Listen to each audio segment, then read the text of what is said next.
We teach what we know, but we reproduce what we are. So if you're wanting to raise up some great leaders in your group, guess what? The first thing you need to do is be a great leader. Let me explain that to you. Let me just sit down for just a moment. At my age, it's a highlight. Let me just sit down for a moment and let's go back to the law of the lid. Remember when your lid was a 5, what was your company going to be? It was going to be a... Absolutely. The lid says you can't have a 6, you can't have a 7, you can't have an 8, you can't have a 9. You're a 5 leader. A 5 leader doesn't have 7s. A 5 leader doesn't have 8 companies. 5 leader doesn't have 9. 5 leaders have 4 companies. What kind of a person will you attract? If you're a 5 leader, you don't attract 6s, 7, 8, 9, 10. Can I tell you something? 8s don't want to follow 5. 8s go meet a 5 and they say, whoops, Mr. Magoo.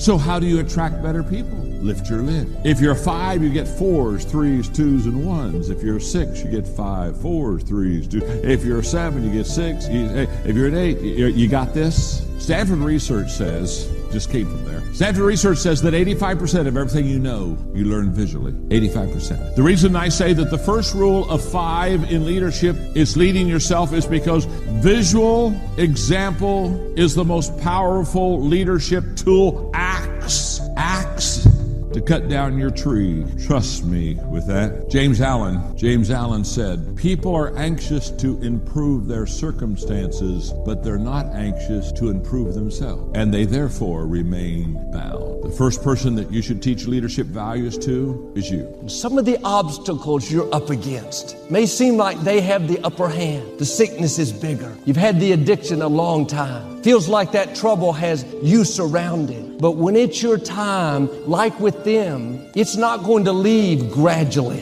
It's not going to improve a little here, a little there. It's going to leave suddenly, like it's in a panic, like it's fleeing for its life. Well, Joel, this sounds encouraging, but I don't believe it's going to happen quickly for me. I've been dealing with this for a long time. You're right. It won't happen for you. This is for believers. This is for people that will let the seed take root. People that will dare say, God, I agree with what you said, that you will hasten your word to perform it. Lord, I believe for a quick work. I believe enemies are hurrying out of my way. I believe I'm going to see a rapid turnaround. A friend of mine worked for this company where his supervisor wasn't treating him right. He was jealous of him. My friend had a great attitude. I never heard him complain. He just kept doing the right thing, even though this supervisor would try to discredit him and make him look bad. This went on for several years. The supervisor was in his early 40s, been with the company almost 20 years. Looked like my friend would always have to deal with this. But one Monday morning, he went to work. The owner of the company called my friend in and said that the supervisor was leaving and this owner wanted him to have his position. My friend asked, when was this going to happen? When was he going to leave? The owner said, he left last Friday. You're the supervisor starting right now. God knows how to cause people to hurry out of your way, to do things quickly, things that you didn't see coming. That supervisor could have been there another 30 years, but he suddenly left. Quit worrying about who's in front of you and how it's never going to work out. God can quickly change things, quickly promote you, quickly heal you, quickly free you. And yes, I know some things take time. We have to outlast what's coming against us. But you're going to come into these moments where God does a quick work. Now, instead of complaining, well, Joel, I don't know about for me. I don't think I'll ever get well. I'll never meet the right person. Don't turn it around. Father, thank you that my health is about to suddenly improve. Thank you that this addiction is not permanent. It's about to quickly turn around. Thank you that this depression is not how my story ends. It's about to hurry out of my way. That's not just being positive. That's releasing your faith. That's what allows God to speed things up. Pliability is an indication of experience. When you've been through enough, you become pliable. You become adaptable. you become relatable. When you've been through enough, you know how to rock with it, and you know how to roll with it, and you know how to shift with it. When you've been through enough and enough has passed through you, you've changed in your composite that you might look like dirt, but you're pliable. Somebody write on the timeline, I'm pliable. I know how to abase and abound. I'm in season and out of season. I know how to survive good times and bad times. I know how to work with whatever's thrown at me. I can make it through the winter and I can make it through a hot summer. I'm pliable. If it rains, I got a raincoat. If it's hot, I'll take it all. I know how to be pliable. Whatever season I'm in, I can be content because I'm not just dirt, I'm clay. This is the silent sermons of God. Can I preach this morning? I got up out the bed this morning to bring you a word this morning. I got out of the bed to impart unto you that if enough has passed over you, and enough has been planted in you, and enough has withered around you, it has affected your ability to develop the elasticity that it takes to be a survivor. Let me hear from my survivors. I want to hear from my survivors. Oh, no. I don't want to hear from the saints. I want to hear from the survivors. The saints can talk later. I want to hear from the survivors. A lot has passed over you, and you're still here. Survivors, make some noise.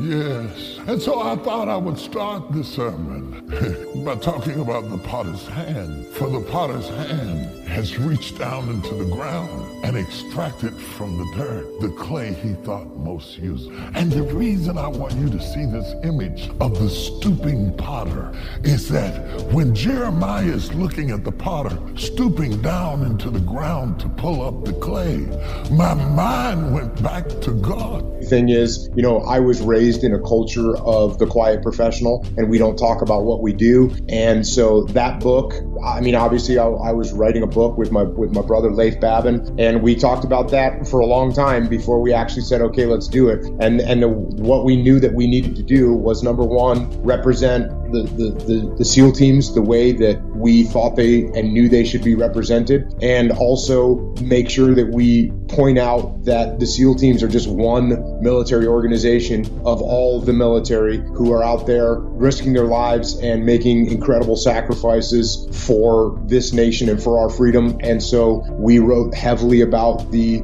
forces and the soldiers and Marines that we worked alongside of in the Battle of Ramadi. And I think the other piece is, from my brothers that are still in the SEAL teams, when they started reading the book, and the reason that I think it's accepted by within the SEAL community is because we didn't try and make ourselves out to be something that we weren't.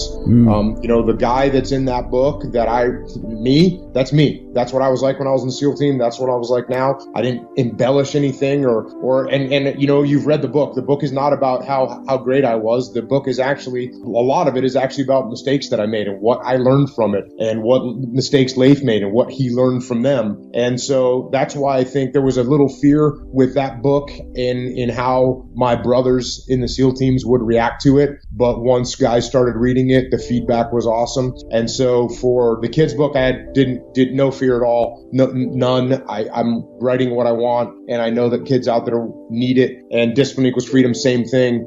I'm doing what I want, and I'm putting word out there for people to the best of my ability to try and help them sort themselves out and move further along in their lives. And it's through lessons that I've learned, because I've been, I'm far from perfect. And it's the same thing with my podcast. My podcast is what I want to talk about, and people have given me all kinds of advice since the beginning on what I should do and shouldn't do. And I always listen to people's advice, but I go with my gut of what I want to talk about, what people I want to talk to, what events in history I want to cover. There's been people told me, don't make it too long, bring on guests, so you're not you're not the only voice, and don't talk about all this violence and horrible things. And if you listen to my podcast, it's very long. There's not many guests, and I talk about some pretty awful and horrendous things that have happened in the world. So I'm not afraid of doing what I'm doing, because I think I'm doing it for the right reasons.